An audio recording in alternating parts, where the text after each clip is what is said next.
is far from Juilliard School of Music, but a crash course on composing music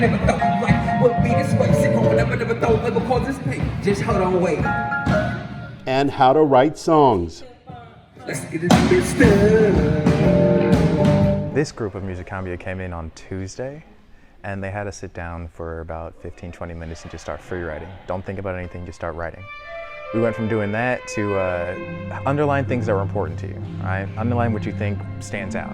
We went from that to now try to see if you can use that to make a chorus. And then slowly, the more we did it, it turned into a song.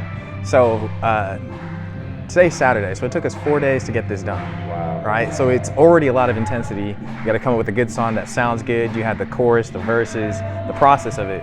So when I came up with mine, I actually just really recently started talking to my biological mom and dad, and so they were on the top of my head. Dear Miss Nikki, I need to say thank you for giving me life. So I wrote my first verse for my mom, which I sang, and I had a violin accompanying me. It's kind of got a mothery tune to it, right? And then I had somebody else sing the verse I wrote for my father. Different voice, same personality, and I had a cello follow him to try to give it more of a fatherly feel. And then when I did my bridge, I had them to have a conversation, you know, just kind of blending together as one family. I'm insane, screaming Kurt Cobain. This is the end, I gotta end it with a bang. The workshop is led by Nathan Schram, a Grammy award-winning violinist. In 2010, he had an opportunity to play in Rikers Island, New York. It was the most meaningful performance of my life up to that point. I mean, I was playing for a room of 200 incarcerated men at Rikers Island, and it was so clear that the music was needed there more than any other hall I'd played in, whether it was Carnegie Hall or any other spot. And that started this process of me wanting to investigate how I could do more of this work.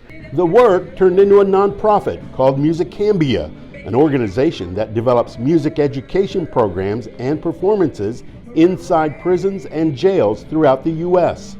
All our programs are different. Some of our programs, like in New York, where we're going every week, we're doing the nuts and bolts. We're doing the ABCs of music theory, but we're also teaching them how to write their own songs, how to find their voice. So it really is just a music school, although I think a better one than I went to, because we're actually teaching them to be creative instead of just to play notes really fast. Right. But in places like Lansing, where we're not able to come as often, we have a little bit different idea where we start with the songwriting and then we just fill in the gaps with whatever they need. If they, we're not going to try to teach them like what a C major chord is, if that's not necessary to say like, how do I tell everyone I'm hurting?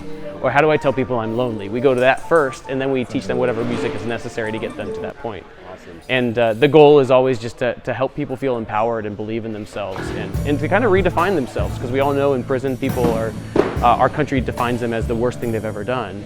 And our job is to say, no, actually you're a human being, and you're actually a musician too. So we just start talking to people like, as if they're musicians, not as if they're only incarcerated people. Yotam Haber has long admired the work of Musicambia, and when he accepted the job to be professor of music composition at UMKC 3 years ago, the first thing I told my bosses, my dean, was let's make this happen. That's awesome. So the first year we got a big grant from the Kaufman Foundation to help bring the Musicambia team down from New York to show me how do you work within a prison. How do you contact a warden and say, hey, can we bring music? So they helped me kind of get in here. We do some education for sure, but what I think we're doing is facilitating. We're facilitating the things that they know already, that they want to work on, the voice that they want to have. I'm not telling them this is how you make music. They all know how to make music. I'm just facilitating their message, their narrative. For Tomas Martinez Maldonado, his message came to him through his faith. I went home thinking about what I'm going to do, and then I was kind of reading a part of the Bible, and I say, oh, this is a good part that I can make a song out of this, and then I pick a verse and I started span them out, and I make it as a song. For the musicians of Musicambia, teaching inside a prison and watching their students perform can be the most rewarding experiences of their lives. The human potential that's locked up is a loss to our society. And so the more we can make society know that this is actually to help this potential get back into society and be a positive reinforcement, we're all going to be better for that. The reason we became musicians is because music is so powerful for us. But I think that being here, I feel how truly important it is. It's almost critical for these men to be making music.